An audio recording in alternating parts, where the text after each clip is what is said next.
Yo, yo, yo, yo, yo. What's up, everybody? We're back What it do? with another episode of unThreaded. My name is Jhamar Youngblood, and I'm here with my lovely co-host. What's up, y'all? How's it going? What it do, man? What's up? How was your week? Come on, talk. Let's start with you, Leigh. You got some new pink hair. I do. I got some pink hair. I usually have pink hair like at least half the year, so it's not that weird, but it is fresh. Week is good. School's back in session, so that's good. A regular schedule. First day was today, so it's been a long day, but I'm here. Jesse. It's a good week so far, man. Took the afternoon off yesterday, and me and Harrison rode the Staten Island Ferry, which is one of New York's very few free activities. So you got to appreciate those when you can do them. Even then, getting out the house cost me like $100 because I had to get a tank of gas, and he got a Subway sandwich. He got cheese on bread, and it cost $14, man. This is too much. Inflation is too much. Dang, $14. It's a foot long at least, I guess. Todd, what's up, Todd? How's it going? What's up, man? Chilling week, man. To be honest with you, I at least so far, I took the first couple of days of the week off, and I was off on Sundays, so I just kind of been hanging around the house doing laundry and minding my business, being a menace on threads. Y'all know how me do. Yo, pop culture moment of the week. Come on, let's get right into it. Who want to start? Who has something good? Let me see. Which one of you have something? You know what? Good? Let me start. Go ahead, Ty. And before we get going, I'm just going to say I am suing all four of you, Bone included. Because it's illegal. I don't know if you knew this. I'm with It's illegal for y'all to not give me money. Even if I told y'all need to fuck off and not advertise with me. And I told y'all to go away or else I'm going to put your content next to Nazi content. My bad. I was channeling Elon. What the fuck is he on? Where does he think he's going to win this lawsuit? Yeah, I was about to quit. I was about to quit this podcast. I'm like, Ty is on crack, bro. Ty is on crack. But Ty, no, seriously, like explain what you're talking about because I have no idea. Elon Musk is suing advertisers and I don't want to call it a union, but the group of people who represent advertisers as a whole, because they're not advertising on Twitter. I'm not calling it the other name. He's going to have to deal with it. So he's suing advertisers, even though in a very well-publicized interview, he told all advertisers that they can fuck off, his words, if they're going to threaten him with money and to not advertise. And now he's suing them for not advertising.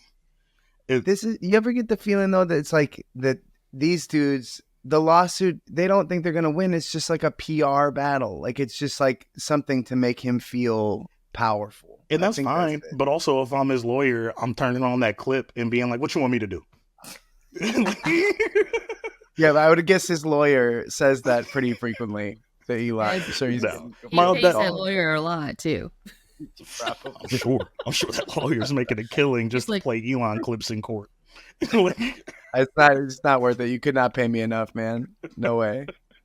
But that's my moment, man. It's funny to see how obtuse some of these guys can be and how removed from reality they can be. You can't go on national TV and tell advertisers to fuck off and not threaten you with money. And then when they do that, sue them.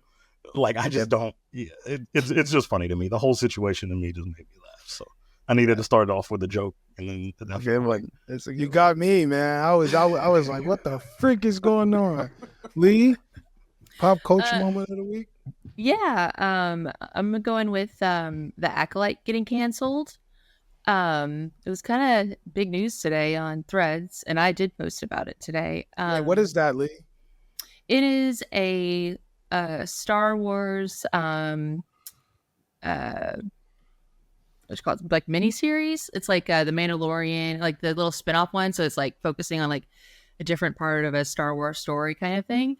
And it was, a lot of people really enjoyed it, and were excited for it because it wasn't just like there's a Death Star blow up the Death Star plot. So there was a different plot. I did like that, but yeah, it got canceled. So there's been a a little bit bad. I'm not like a super Star Wars like fan. I've seen all of them, but personally, I didn't love it. I didn't think it was the worst thing ever. But I think what was nice about it is that there was actual like disagreement on it threads today, and people were very adult about it, which was not, it was a conversations. It wasn't just like that sucks, whatever. So that was cool too.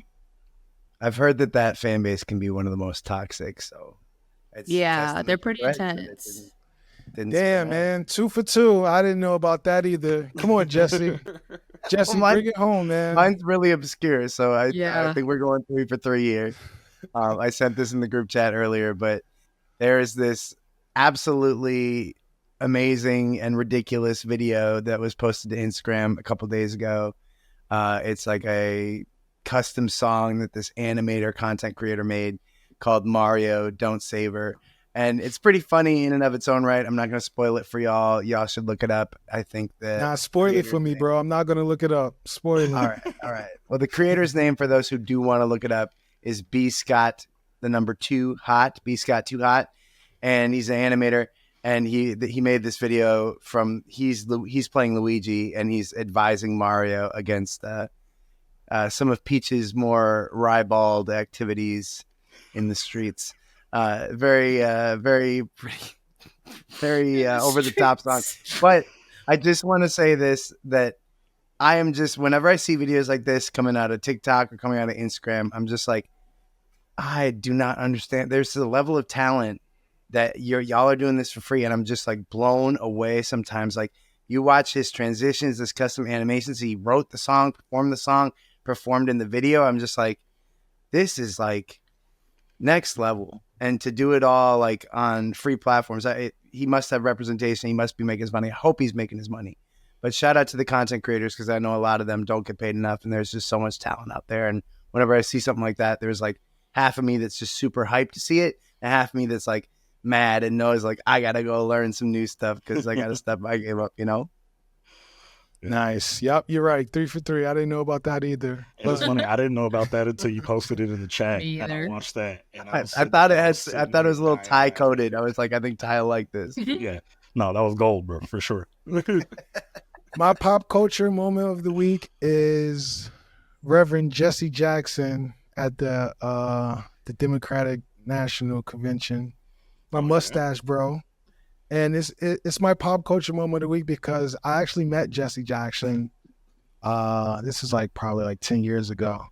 He was like more active then, but I was about to ask. I think I posted it on Threads. And I'm gonna try to find the Threads if I did post it Bone, so you can put it on the screen. But it was he was 10 years younger than he is now, and like he had his hand, like he took my hand right when we took the picture. He took my hand. He put it like on his thigh, bro. It was real freaky. And it's just a picture of Jesse Jackson. Wasn't expecting that. Yeah, I know. Yeah, like, I'm just saying. That's what I thought of when I saw him on there. I'm like, man, that's the man that violated me 10 years ago. So I was gonna ask what's he like, but I guess we know. Crazy verbiage right there. Yeah, man, he violated me, man. I still think about that. I'm traumatized. I might sue him for Me Too, but I don't know. I'm thinking about it. It's like, but yeah, man, that was my pop culture moment of the week. And yeah, so y'all ready to get in the show? This episode is titled Potluck, for those of you who don't know, and we're going to talk about Ty's favorite topic, food. So, Ty, let's start with you, man. Can you read the first thread for us? Yeah, man. The first post, and this is a post I was unsure about how much conversation we could actually have around it, but it's something that really inspired me to talk. So I figured, as you know, the post that I wanted to bring here today, I wanted to make sure that I touched on it. I wanted to make sure that people go to her page and watch this video, because I think it'd be very valuable for her just to get more views up. But bro, did she pay you for this, bro? First of all, no, she didn't. But she paid the industry. She paid the industry that I work in with by executing at this level, because this video was so. It means a lot to me because I've worked in a lot of technical kitchens like that, where you're gonna end up making a plate of food that has 5 ingredients, but you're gonna end up charging $25 to $30 for the plate, just because of the technicality of how difficult the plate is to create and just the quality of the ingredients. But before we really dive into that, I wanted to talk, talk about the post. This is some Chef Carisi. I probably should have touched base with her to figure out how to say it, but we'll post it on the screen here. And it's just her working in her very nice kitchen. Loaded out. I can tell this is a very nice kitchen. I've worked in kitchens like this before. She's just making a tomato salad from scratch. And the whole video is maybe a minute, and it's showing her making a plate, the tomato salad from scratch. And she's using a beautiful heirloom tomato, confit garlic, salt, pepper, panko breadcrumbs, and then tuxedo sesame breadcrumbs, and then a papadou honey drizzle. And then microgreens on top. It's absolutely about the orgasm, man. I see your face. Why you like?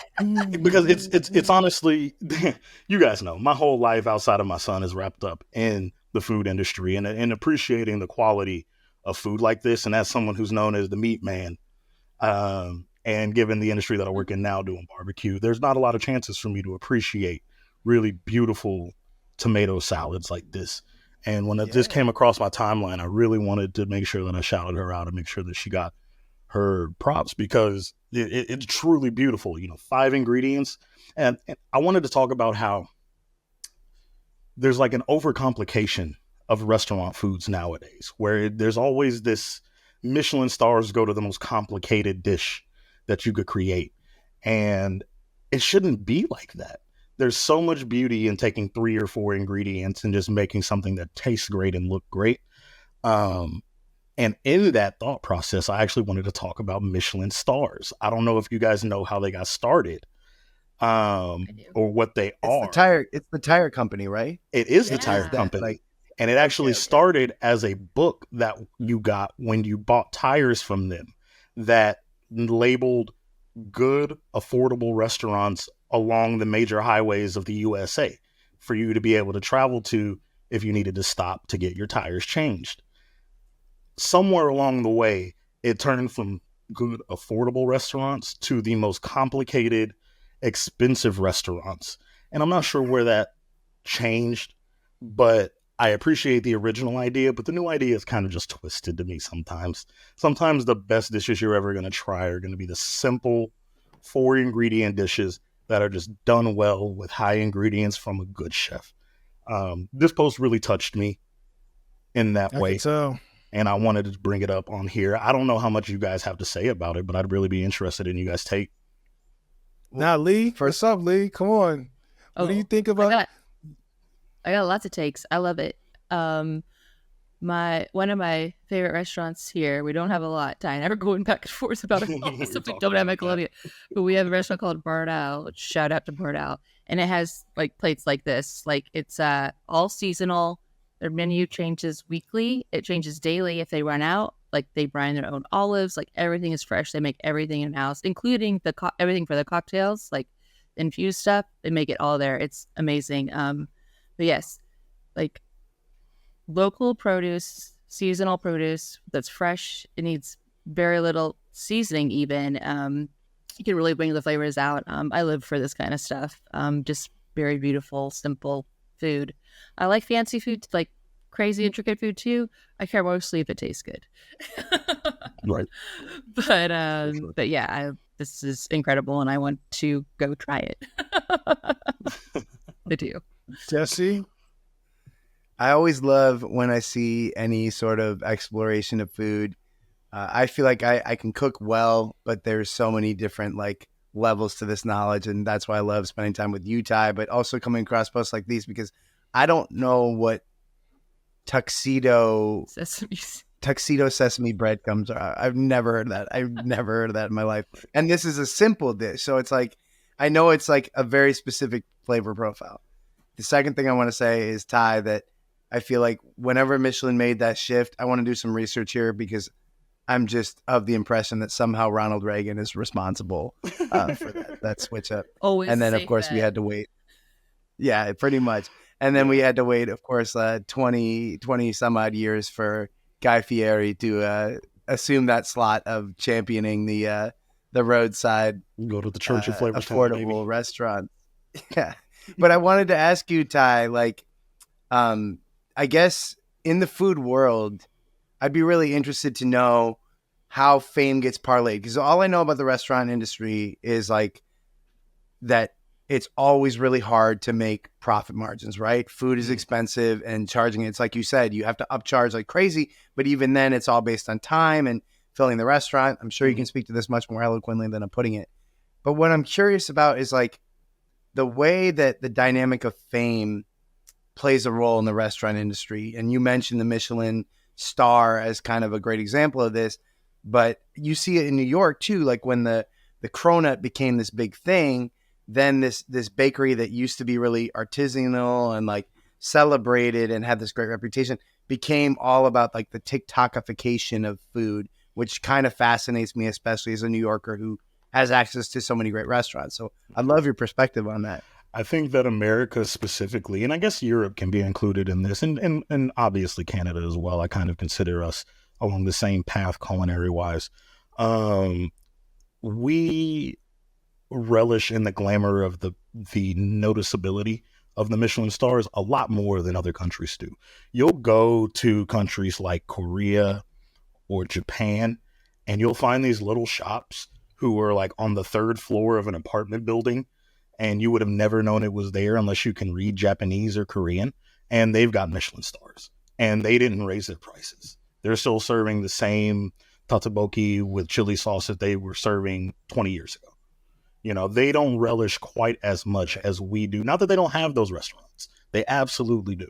They have the restaurants who are vying for time, and they're vying for space in that market for sure. But they don't quite relish in it the way that Americans and I guess just European culture in general. And I'm going to tie America and Canada into that same bow. That being said, there is a lot of value in ignoring those things and just trying everything. That's kind of the person that I am. If you have a Michelin star, that's great. That's not going to make me come to your restaurant.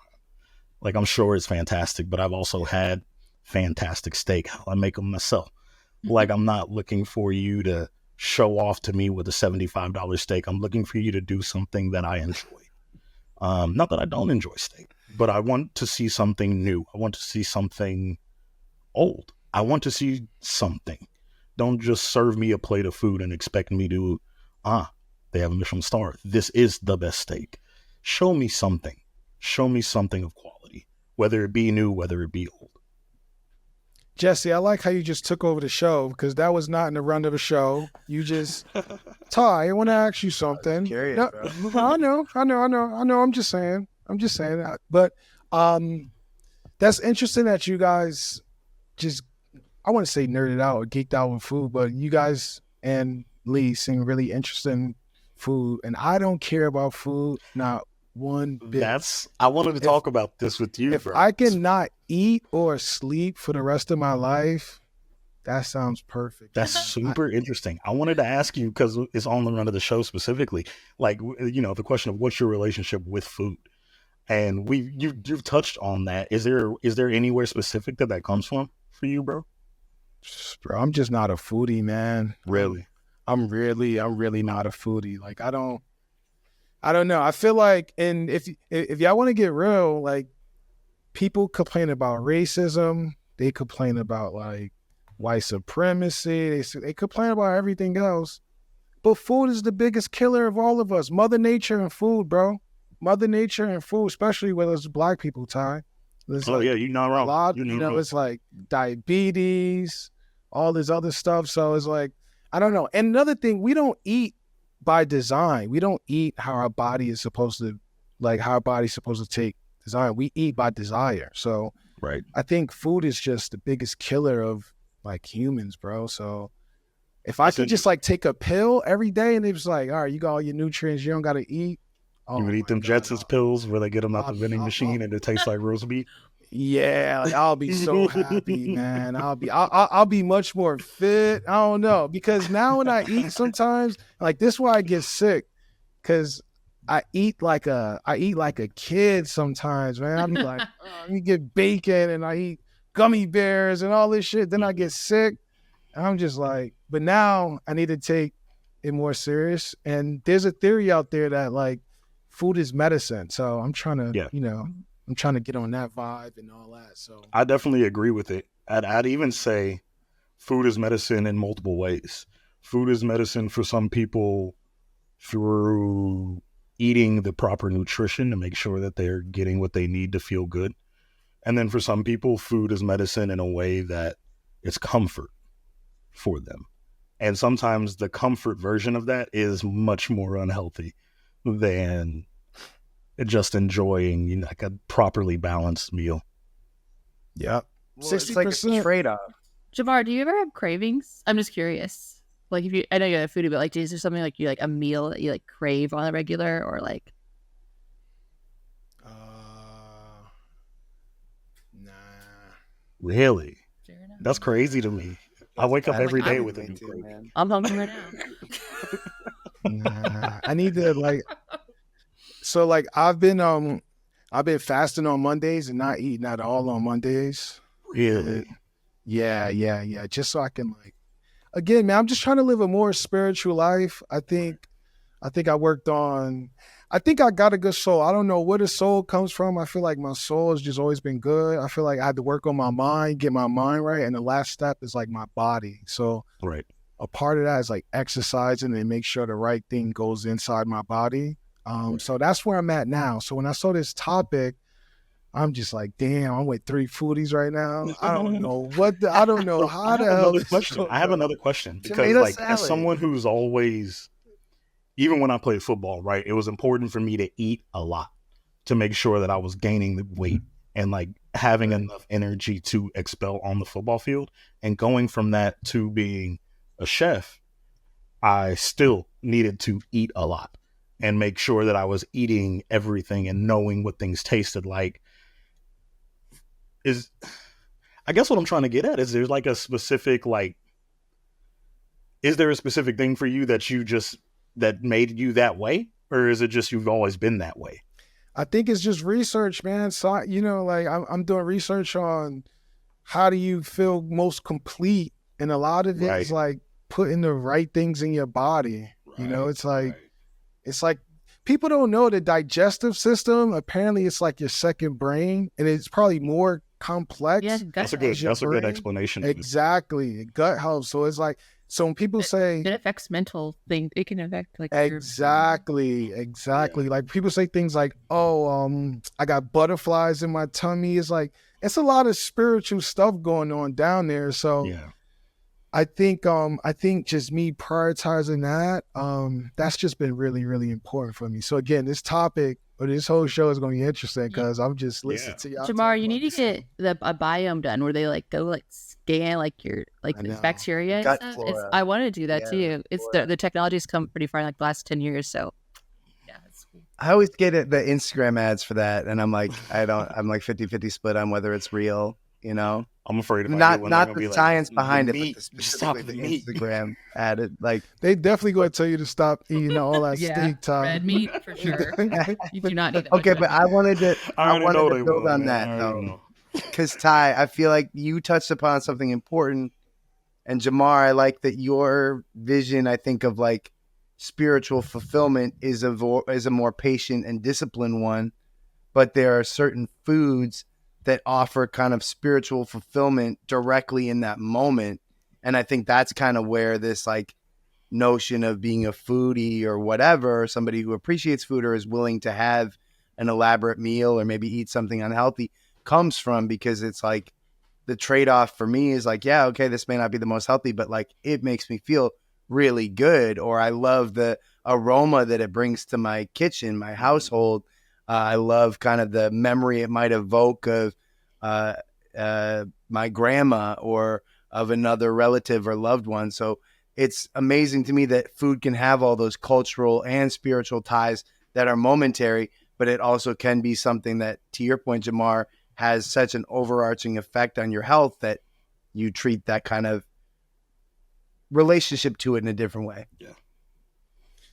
Well, most of the food is designed to keep us wanting more. So that's another thing you talk about, all the corruption that goes on to like foods playing those mind games with us. But that's potato chips. They like Just it's like scientifically developed that how to keep eating and can't stop. Like scientists do that.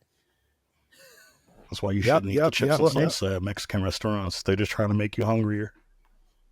But that brings us back to like the cultural role that you were talking about, Ty, where it's like American fame and maybe Western centric fame for food maybe is based on this more addiction model. But like I remember reading about a Japanese practice that was like eating until you're 80% full. And you brought up the Michelin star in other restaurants where the restaurants are more unassuming, and it made me think of that documentary Jiro Dreams of Sushi, where he is like this world-renowned sushi chef and he works with very minimal ingredients, and it's not about complications or gimmicks. It's about this like very minimalistic kind of discipline approach to the food.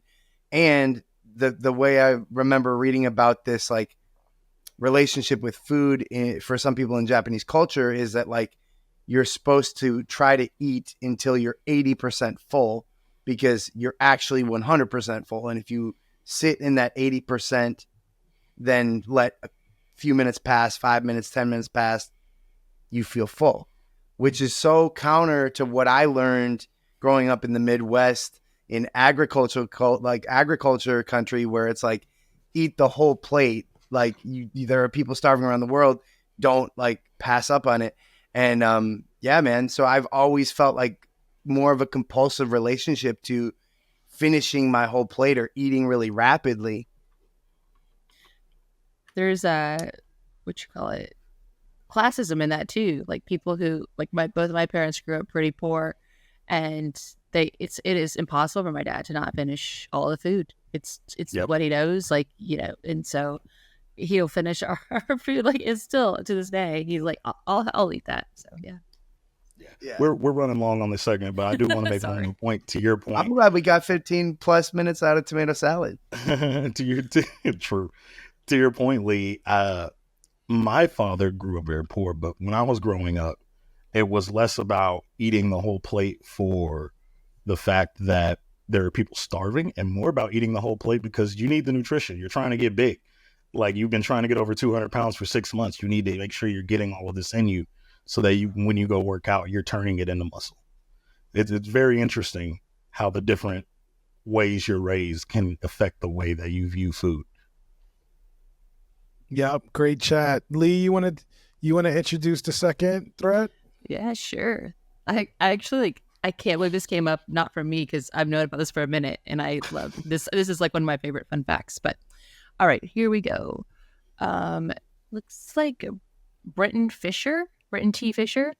Okay, there is 1.4 billion pounds, that's with a B, of cheese in a Missouri cave right now. All because the dairy industry was struggling so bad in the 70s that they lobbied the U.S. government to bail them out, so the government bought shitloads of excess cheese, and they stored it in Missouri. But they had too much cheese. So they also sent it out to pizza fast food chains and encouraged them to use more cheese in their products, hence stuffed crust pizza. And it's all caps, how am I just learning this? Should I thoughts, Leigh? Yeah, I got lots of thoughts, but I'll keep it concise. I love this fact. It's true. I remember finding out about it. And this is just from my memory. I didn't research it. I heard it was also related to when they started producing skim milk or 2% milk. There was a lot of extra cream on the top, like leftover when they would, pull that out, the fat. And so they had a lot of they made cheese with it. And so it multiplied how much cheese was being made. And then, yes, it went into these caves. And I believe is this related to Reagan? Does anyone know? I feel like he might have had something to do with the government. Like we said before, that's always a safe bet. Yeah. But into the part about the stuffed crust pizza, someone at some presidency, I forget who put it in there, and someone discovered it into like, why are we just throwing out this cheese? And so they started promoting it, going to sandwich shops, being like, hey, you can charge 50 cents extra if you add cheese. And I always say this is why America is obsessed with cheese, like cheese on everything, add extra cheese, add cheese, nacho cheese, Kraft mac and cheese. It's all cheese. Jesse, what do you think of the thread? This again brings me back to agricultural country, and it makes me think of like unlearning or learning, I guess, more specifically, that the food pyramid that I was brought up on was total bullshit, or it was part of a lobbyist effort from big agriculture. And you realize how many of these things that you've been taught as nutrition and wellness are these initiatives from lobbying groups and the agricultural side. This thread brings me back to my homeland and thinking, like, you grow up and you think you have this understanding of what's healthy for you, and you're supposed to have 2 to 4 servings of dairy a day and yada, yada, yada. It's all bullshit. And it's all different for everybody, I think, but there are certain, like, maybe more universal laws that are completely separate from our understanding of food as children. And then it makes me think, of course, of not only like the excess of cheese, but the excess of sugar in this country too. Because I grew up on 90s cereal commercials, and like those super sugary cereals, I still love them to this day. I just crave Oops All Berries, and then working in advertising, thinking about the marketing behind it, where it's like, these kids go into the Crunch Berry factory and accidentally bump the lever, and now it's Oops All Berries, and it's just like a bowl of like 70 grams of sugar. That's Charlotte's favorite cereal, and it's incredibly hard to find. Only Walmart carries it. She gets mad at me. That's funny. Wait, Leigh, Charlotte is your daughter? Yeah. So we have Charlotte and Mira. It's 5 and 11, so she's 5. Mm. Nice. Ta? I think...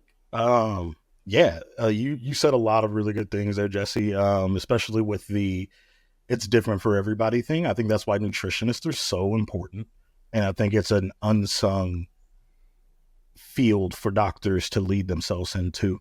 That's why every major athlete who can afford it has one, is because it matters what you're putting into your body, and it matters the form that it's in when you're putting it into your body. I think the second thing I wanted to touch on, because I was scouring the comments of this post, there were a lot of them by the end of the time before we recorded, and no one touched on it. But I found out about this because of my dad, who grew up really poor. He knew about this because this is where government cheese came from.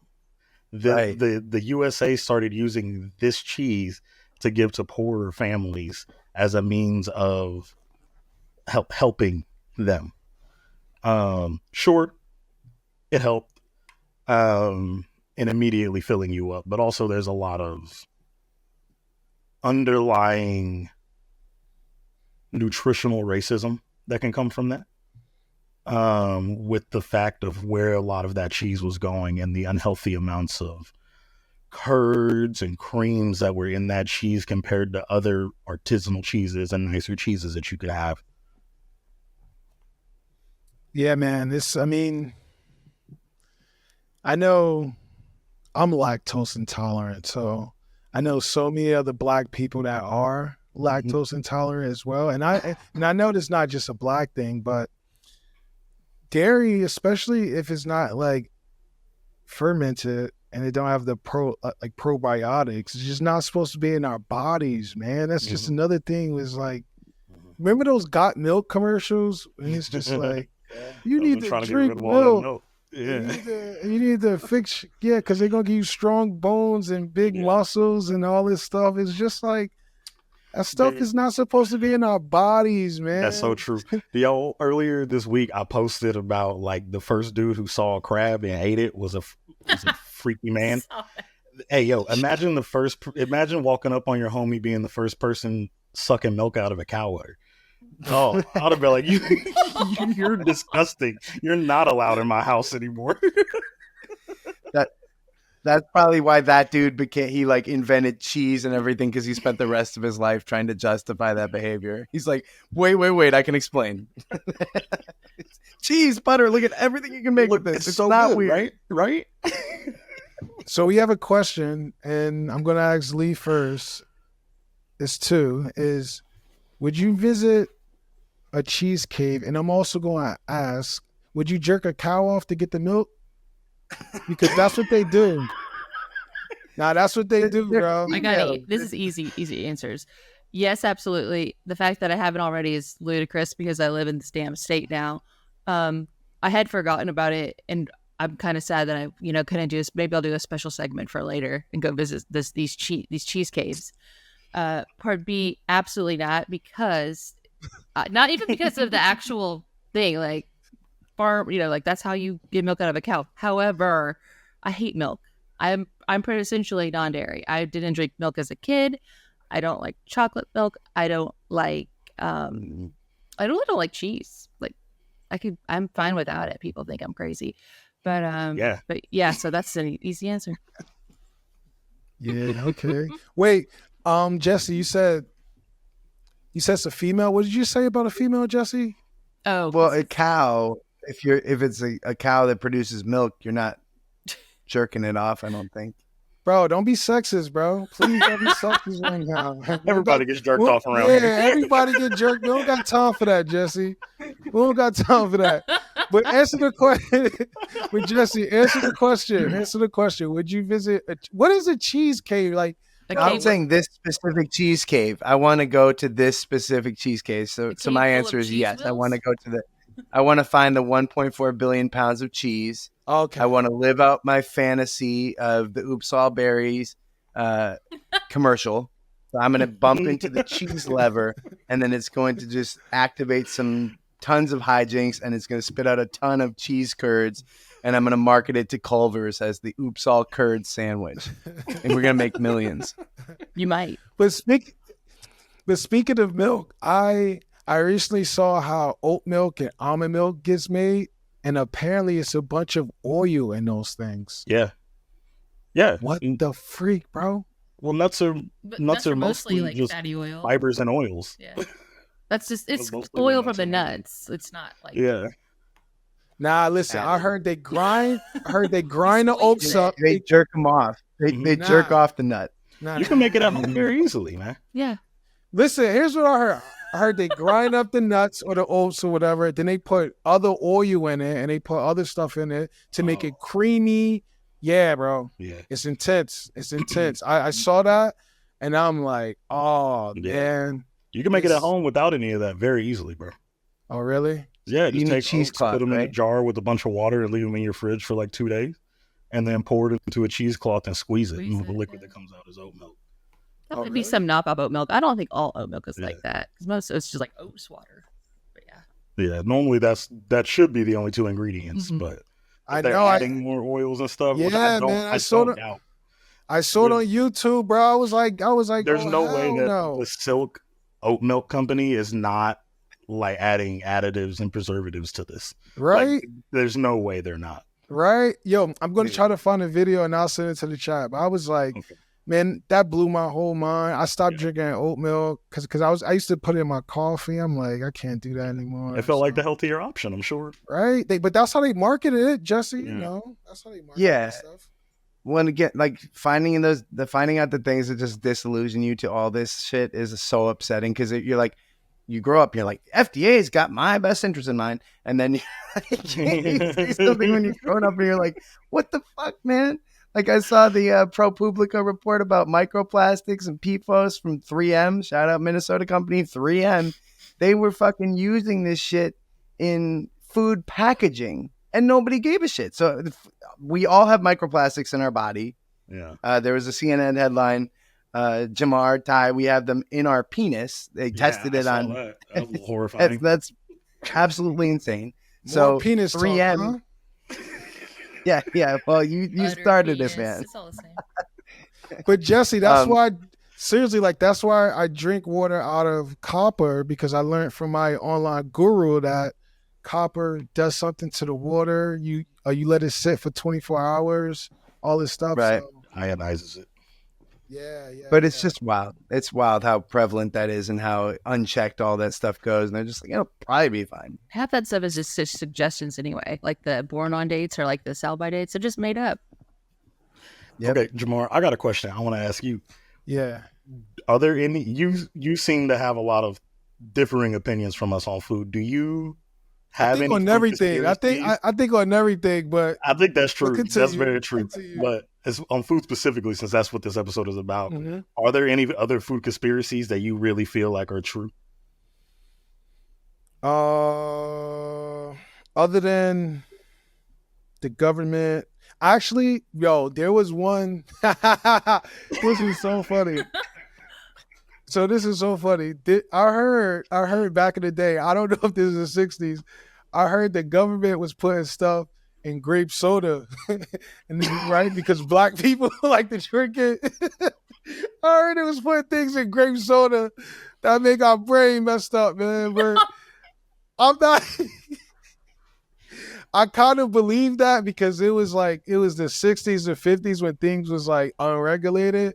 But there was a time when, this probably happened or probably stopped in the 2000s, but in the 90s and the 80s too, it was like, oh, black people, they love grape soda. And I'm just like, where the freak that came from? But then I did some research, and in the 50s and 60s, that's what they said that they was doing. They said they was putting extra stuff in the grape soda to make black people a little crazier. Man. That's crazy, bro. I've never heard that before. I'm going to try to research that, and I'll send that to the chat too. Wait, what about any of you? You have any government conspiracy theories? I have a future one. So I think, I'm speculating here, I think that the agriculture industry is going to put all their money together and they're going to buy TikTok because that's how they're going to get, that's how they're going to make the new food pyramid. They're going to make all these new bullshit things to market new wellness diet trends and stuff, because that's where TikTok trends, the most reliable thing is food. So what's my PC? I'm sorry. But this is why I'm getting that's why I'm doing the cheese cave oops all curds commercial, because I'm getting in on this early. But subsidizes that whole, most of the industry, right? Apparently the American government subsidized a lot of that industry. So that feels true. Yeah. I feel like I wouldn't even bat an eye. 100%. That feels very true to me. Yeah. I mean, they're giving away their caves, bro. So obviously money's changing hands. Yep. Leigh, how about you? Do you have one? I don't have, I guess, less of a conspiracy, but back to what Jesse was talking about with the food pyramid and everything they tell you should eat. But I think I guess it's not a conspiracy, as just it was just false, is when everything was fat free, but that it was still full of sugar. And it's technically there's no fat in this because it's pure sugar. But it's that your body converts that directly. So it's just that everything was fat free. And it was just a complete, I guess those food fads is I always think of it as conspiracies. It's all marketing to get you to sell something. Something comes out that's bad for you. They change it, tell you it's good for you. People buy it. That's all a conspiracy. 60% of our diet, American diet, apparently is processed foods. Oh, for sure. Yeah, sure. I would say it's got to be more than that. I worked on food brands, and that they're really intentional, because the way that some of the things are worded is a loophole. So you can say something, you can say all natural, but everybody stopped believing all natural. So then you can say things like no antibiotics ever. But that doesn't mean that they weren't fed antibiotics. It's but if you phrase it a specific way, it's illegal. Yeah. Well, that's a whole separate thing. That I know is true. Let me fall down that rabbit hole for real. Organic, non-GMO, these aren't even vetted at the proper levels. These are things that middle person organizations are hey, we'll give you certification. And then it's all about who you know, and it's all about access, and it's all about you pay them for a certification to get their logo, put it on your product, and you don't even necessarily have to adhere to the standards that they might have to in Europe. It's wild. That's interesting. I never even think about European standards and stuff, because obviously I'm never there. Their standards are way better than ours. They protect their people way better than we do. I believe it. Yeah. But Jesse, I got a hot take on GMOs real quick. Because I was having this conversation with a fellow chef one time, and it just sticks in my head every time the term comes up. GMOs are absolutely necessary to feed as many people as we have on Earth. Have you guys seen non-GMO corn? I implore you, if you have not, to Google it. Our bodies couldn't digest that stuff. That was ancient. Even if we could, non-GMO corn has 4 kernels on it. Yeah, and it's 3 inches long. It's not possible, especially off how much money America makes off of corn, for that that crop specifically even to be profitable in any way, shape, or form if it wasn't genetically modified. And also a lot of genetic modification is specifically for things like keeping out diseases that would take over wheat, that would infect your bread and then make you think you're a werewolf. Real thing that used to happen in the 1800s. Ty, Yep. I disagree with that, but we don't have time for my explanation, so we'll argue about it offline. Yeah, we argue about that offline. Jesse, do you want to bring us into the last thread? Yeah, let's do this. Okay, so this one comes from a user going by the name of Toby Hard to Spell, and it's about Tim Walz's white people tacos. So he says, Tim Walz Taco Gate has revealed a hidden secret of white people. Sometimes we actually play up our whiteness around non-white people as a joke. It's called code switching, honey. Look it up. Come on, Jesse, tell us, what do you think about that one? So it's really interesting, and I don't want to preempt Ty because I know he has a great angle on the last paragraph. So I'm going to leave that for you, Ty. But my experience here is second part of what he's saying is definitely true. I think that's what Tim Walz was doing. I certainly did that with the Tim Walz Taco Gate tweet where I brought up the old Minnesota sushi, and that blew up, and I had a bunch of the nicest Midwestern 60-year-olds with 3 posts in my mentions being like, oh, don't make it too spicy now. So I do think it's a very common joke. I also think it's a rather harmless one. I think it's good and a net benefit for white people in general to be self-deprecating on that level. I think it can certainly go too far, and I certainly think that people get caught up sometimes in being post-ironic or twisting it or just making it too much about themselves. But I do think in a general folksy, largely Midwestern way, that's a good thing. And that's what I think the spirit of Tim Walz's comments on white people tacos was intended in. Ty, what's the second part that he said that you're going to bring home? First of all, I'm going to say, man, I loved this post up until the last paragraph. He had me in the first half, not going to lie. But, man, all's good and well in this post, and I really appreciate the things that Toby is saying up until that last part, man. That really caught me off guard. I legitimately gasped and sat up when I was at home when I read it. Because it's called code switching, honey. Look it up. Hey, man, that is not what code switching means. Words mean things. You can't, and I could dive into talking poorly about Toby, and I won't do that because we're not that kind of a podcast. What I will say is that the internet as a whole does this thing, and we saw it most recently with the whole very thoughtful, very mindful, very demure thing, where a new word pops up or a new phrase pops up, and people feel like they, through context clues, completely understand it and feel as if they can use it to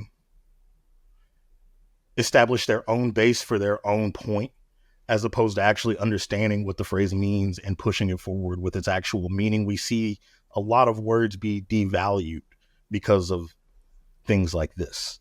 Code switching is a very important thing. It's a thing that I was taught by my parents as a real thing as a young black man, because my dad, he played ball for a long time. And at the end of that, he ends up as one of the higher ups at a very good company in Dallas. And he can't afford to be walking around talking the way he talks with his friends.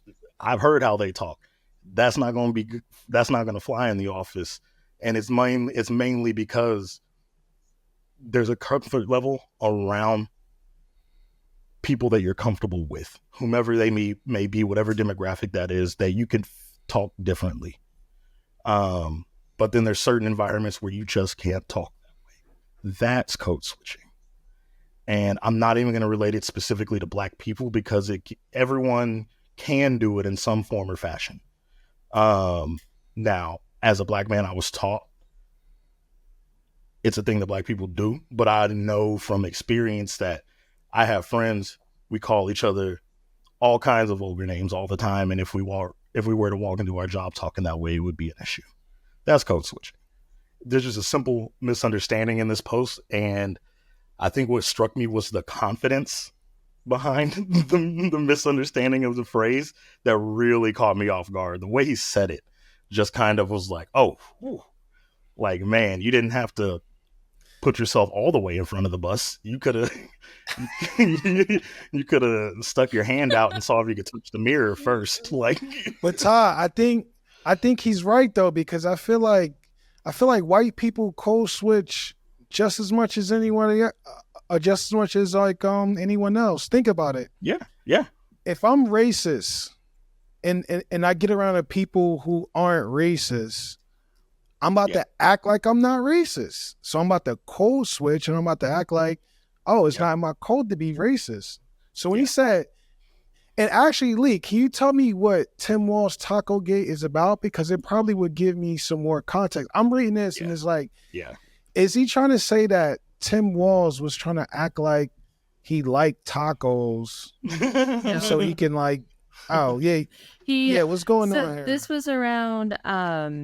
because white people tacos, which is what you think of as like the very generic like taco shell ground beef with like old El Paso seasoning, lettuce, tomato, cheese, sour cream. Like we have like all the bowls out of the middle table, like everybody like makes your own taco.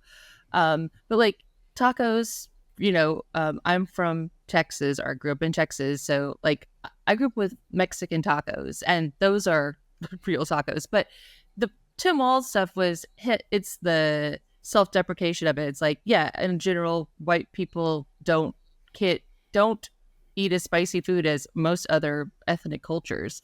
White food is pretty bland, like so it's self-deprecating of like, I can't, this is my version of a taco. It's like the bland taco season, mild old El Paso. Like I have white guy tacos and what is like that? black, like mayonnaise and tuna? What are you doing? pretty much ground beef and cheese. That's okay. Do you put any flavor in it? No. Oh. Here's the deal. No, they said to be careful and let her know this, that black pepper is the top of the spice level in Minnesota, Oh, so he's trying to say Tim Walz is like a white supremacist, but he's trying to act like he's not. No.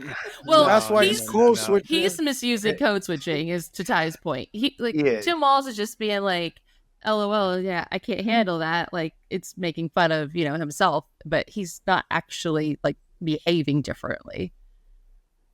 Well, like the other important factor to that story is like Republicans did latch on and to try to make this a story and find any sort of thing that would stick against Tim Walz and all the good cheer that he's, rustled up among the folks out here. They tried to make it into a racist thing. Now, I do think this guy's trying to comment on that in a way that is misusing the term code switching. Because I agree. I don't think Tim Walz is code switching at all. I think you hit it on the head, Leigh, that to me it's self-deprecating humor, which to me also kind of points out that there is a much more authentic version of these recipes. And if you want authentic tacos, these are not that. And I think it's good to be self-aware about things of that nature. Yeah, Jesse, you put on a run a show that you said what other cultures cuisines have been diluted for Western flavor palettes. And that's what you are saying with tacos, right? You're saying that that's how he explained it. It's just, that's how, but listen, man, that's one thing I don't like. I don't like how people like gatekeep ideas like that. I feel like we should all be sharing ideas, man. And like, it's not like if somebody in Mexico made tacos that Jhamar can't have his own version of tacos because they are the originator of tacos. It's like, what's up with that? No, I agree with that completely, Jhamar. You go first, Ty, and then I'll add to your point. I was going to say, I think what it comes down to is that, as for me as a chef, it's like, what's the difference between a kolache and a hot dog? There's very little, but there's a lot, actually. It's calling it the right thing. It's if you yes, those two versions of tacos are still tacos, but at a certain point, when is a taco a chalupa? When does a taco become a tostada? Like, there's names for things that matter. Like, those names matter because that's not your culture to change. you have to respect what things are called. And if it is going to be something different, then that's fine. There's no reason that you can't do that, but let's actually respect the culture who created it and call it what it is. This one, that's like why food. I think this one, like food. It's too much, man. It's too much. I'm trying to live a peaceful life, and I gotta worry about how this culture is going to take. Man, I'd rather just not think about that's it. what I like about this Tim Waltz thing. Tim Waltz actually doing this was because it, instead of calling this like an authentic taco, he went ahead and there is the white people taco. I hear that phrase. I didn't even need to know what it was before I heard this phrase most recently. I knew immediately in my head. It's the taco you see on the old El Paso shell box. I knew exactly what this was. This is a Taco Bell taco. Yeah, they sell the kits. It popped in my head, and I knew immediately when I heard the phrase. But if I were to hear here in Texas, if I hear the term taco, my immediate reaction is not that. I don't think that, but that's because I'm exposed to Mexican culture a lot more. Man, I got a hot take. White people tacos are better than Mexican tacos. Whoa. Well, let me build Jhamar, on you been to Ty's Texas? point. I love the whites. I love the white tacos. You been to Texas? I'll take you to a gas station that'll blow those tacos out the water. I'm not eating that Fuel bull City. crap. Hey, you better. That's where I be getting my like tacos. Fuel City. Ty brings up this great point, which is, Jhamar, I agree with you in theory that I think I don't subscribe to the notion that like if you prepare tacos at home, you can't put sour cream on them or that's an act of disrespect. People should eat what they want. And we talked earlier about nutritional health, wellness, whatever you put in your body, it's an individualized approach, it's an individualized journey. I think the difference becomes when you speak on it. And that's where I think like Tim Walz is making light of that, again, to me is like a recognition that you aren't trying to pass off this recipe as the authentic tacos, because that's when it gets twisted the other way. There is a huge industry around that, especially on Instagram. And I'm sure you see this in your feeds all the time, Ty, but of people, or when like Allison Roman, she got in like the controversy of like calling her chicken the chicken or like marry me chicken or something like that. But it was just like marinated chicken, and it wasn't like a net new recipe, but she presented it and stylized it as if she had come up with it. And I think that's where it becomes problematic, is like if you are passing it off as like a net new thing, that's where the representation of the authentic culture becomes important, because then you are capitalizing or accessorizing, or you are appropriating certain parts of the culinary experience. And I think as long as you are honest and upfront, or maybe sometimes self-deprecating about it, hey, this is not the kind of taco you would get in Texas, much less in Mexico, but hey, it's what we like. And in Minnesota, we eat it with the sour cream and with no spice or whatever. That's just the recognition. So when you speak on it, I think that's when it becomes important to make sure you're doing your due diligence. I do understand the virtual signal though, or the virtual signaling of like, oh, look at me, I'm so almighty by making fun of myself with this taco thing. Like, I do, man. Toby is my boy, man. I need to hit him up. We need to have a chat, because I agree with this take. Leigh, how about you? You have anything to add about your people? Not your people. What do you mean by your people? Yeah, I didn't mean to say that. You have anything to say about my people? My bad. I mean, yeah, just to add on to that, and I do have a unique experience of being exposed to so much great Mexican food in Central America. There's a lot of that in Texas too. But to your point about like, you can't go make something you can't go make your own version of it. Like, so like Mexican restaurants in Dallas, like they have, 4 kinds of tacos. They have gringo tacos, or, you know what I mean? They even like have it on there. I'll be like American tacos. They're like call them that cheeseburger tacos. Yeah. So it's like, they know there's someone out there that wants that and wants to come, like they still have good ingredients. So that's what they want. So it's like, I think it's just the difference of, like, don't try to pass this off as like, this is, a traditional taco. I think all food is great. Like, I love experimenting. I think food evolves, food changes. Culturally, between like even South America, Central America, Mexico, like tacos are different. So it's just really relative to where you are. And I think the main point is just it's your preference and just, indicating what you like. And it doesn't have to be, no, this is the only way to make a taco. Wait, what's the food that the colonizers created? Like the traditional white people in America. Like, what's the food that something y'all created, Jesse? Like, I remember like bread and butter or something like that. No, because that's ancient. That's from like coffee. biblical times. I remember learning this in 8th grade social studies. The only two food things or like things that were domesticated by the North American colonizers, settlers, whatever you want to call them, were turkeys and cranberries. That was the only things. Really? And I'm sure that's probably that could be distributed somewhere too. Turkeys and cranberries. Yeah. Oh, that's like the Thanksgiving pictures. propaganda.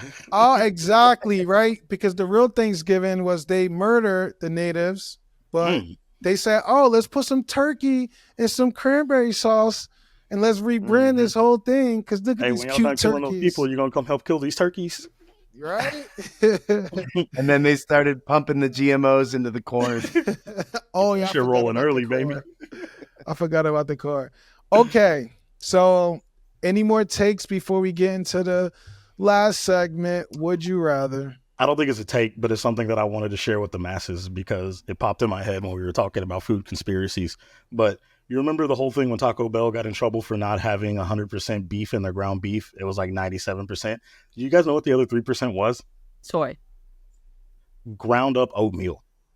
And now it sounds crazy, but if you like the texture of Taco Bell beef, put a little bit more beef stock in your beef and then add some ground up oatmeal, blend it down to like a flour almost, like a thickener, and watch the texture be Empty exactly out the same. what you had in the cheesecloth when you made your oatmeal. Throw that in the beef. Perfect. No But waste. it's just funny because it is funny because they're not serving 100% beef and they're kind of not shy about it. They even went into court with like, it's just oatmeal. Like, That doesn't sound that nefarious, honestly. It's But sort no, of but it's like funny adding because the cornstarch to headlines are something. like, it's 97% beef. What's the other 3? Like, didn't KFC get sued as well? They can't call themselves Kentucky Fried Chicken. Maybe it's not in America, but they can't call themselves Kentucky Fried Chicken somewhere overseas. They have to call themselves KFC because the chicken is not pure enough by the standards of those I countries. thought they just dropped it because they didn't want fried in their name anymore. Like the whole discourse around like unhealthy, so they just rebranded to KFC. maybe they're Totally getting 2 could be birds that stoned too. at once. So we have a would you rather. This is created by lovely Jesse, and I'm excited to see these answers. Let's start with you, Jesse. Would you rather a situation or a world where groceries are free, but everything you cooks gives you terrible heartburn, or restaurants are free, but everything you eat gives you food poisoning? Let's go, Jess. Okay. Well, I'm going to choose the groceries, man. Even though I paid for that $14 Subway sandwich and I'm still mad about it for friggin' foot long of bread and cheese. Food poisoning is just the worst experience. Heartburn, I don't deal with it very often, which is fortunate for me, but it doesn't strike me as bad. And yeah, I mean, like, groceries are just too expensive right now, man. So I'll take free groceries and heartburn over free restaurants and food poisoning. Leigh, what do you have? I'm with Jesse. Partially the same because food poisoning is, if you've ever had it, it is some of the worst torture. And it just doesn't end, and you become very religious very quickly, like, 'cause you just need it to stop. But outside of that, it might be a little TMI, but I don't technically have heartburn, but I have ulcers that causes similar feelings to heartburn. So I already have a limited diet because of that. So if groceries could be free, I'm already getting that. So that's a bonus. Ty, you taking that food poisoning, right? All right, I got a couple questions. So, groceries are free, but everything I love to do cook gives me heartburn. Can I eat like cold pepperoni from the fridge? That's not cooking. I'm not cooking. No. Every byproduct of Everything this you make. free grocery. All You right. got these free groceries, man. Now you got to pay the price. All right. So, how bad is the heartburn, and how long is it? The most severe it can be, because again, we're going up against food poisoning. That's what I'm saying. I'm trying to see how bad. As bad as it food can get. poisoning really bad, bro. I really don't want that. I think I'm gonna go heartburn, man, and I'm gonna just have to start liking to drink milk. Calm that shit down a little bit. Oh, milk? No, just kidding. But hey, you could if you bring all your groceries to the cheese cave, you just lick the wall and you're fine. I'm gonna find that cheese cave and I'm gonna go next week. This weekend. You got to give us the report, Jhamar. What's your answer here? Listen, man, y'all are gonna have to start planning my funeral or something, and I'm not trying to speak things into existence, but there's no way. I'm not a foodie at all. So it's like I heard going out to restaurants is dangerous because a lot of those restaurants use old products. They aren't honest about it. They're capitalists. They just want to make money, so they selling you bull crap anyway. And this heartburn situation, I'm going on a fast, and I'm not eating ever, and I probably starve myself to death, bro. Which one I'm are you not picking, doing though? either. So you're No, opting you I'm not out of the doing- question. You didn't let me Opting do out- that. Fasting. You gotta He's pick fasting. It's suicide. No, I'm picking suicide. The third option from now on should be suicide, and I'm picking suicide. Bye-bye, Jhamar Youngblood. Okay, but we have to speculate. You get one suicide out every 4 episodes. So this is if you want to take this right now, the next 3 would you rathers, and I'm going to make them really challenging. This is your one every 4 episodes for all of us. Groceries are free, but everything you cooks gives you terrible heartburn. Bro, I'm not a foodie, so I'm going to have to take this one, man. Hopefully there's other things that I'm like, I can What figure if it out. you were all right? I think I found a loophole. What if the groceries were free, but I just ate out at restaurants? I mean, why would you need groceries? I guess. I mean, that's the What would you point, be getting right? groceries for? I'm picking the option. You're taking the money hit, the wallet hit. I mean, it's either that. Yeah, or the I'm money hit. Oh, I like that. restaurants are Todd. free and I Yeah, have to cook yeah. everything. What Todd said. I'm doing what Todd just said. Because I guess it's like, why do people go to the bookstores? The library's right there, and yet people still do it. Doesn't Yeah, matter. Todd. Yeah, man. So I take that suicide back. I'm doing what Todd said. Okay. So I say, Okay, so thanks, groceries are Glad now to keep you around, brother. food libraries, and Yeah, I'm Jhamar back. is just. Todd. I'm back.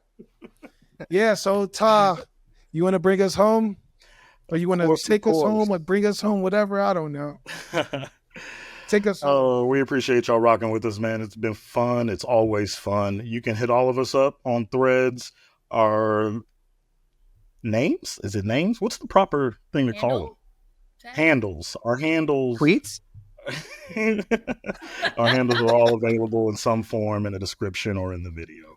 So talk to us. We'll talk back. We're fun to talk with. Interact with the Threads page. Maybe we'll start doing polls there and stuff. If we start getting a little bit more interaction, we'll have more of you guys chiming in on the show if that's something that feels right. So yeah, interact with us. Glad you guys came out. We're glad you guys all watched. As always, be kind to each other, be kind to yourself, and stay meated up. Yer.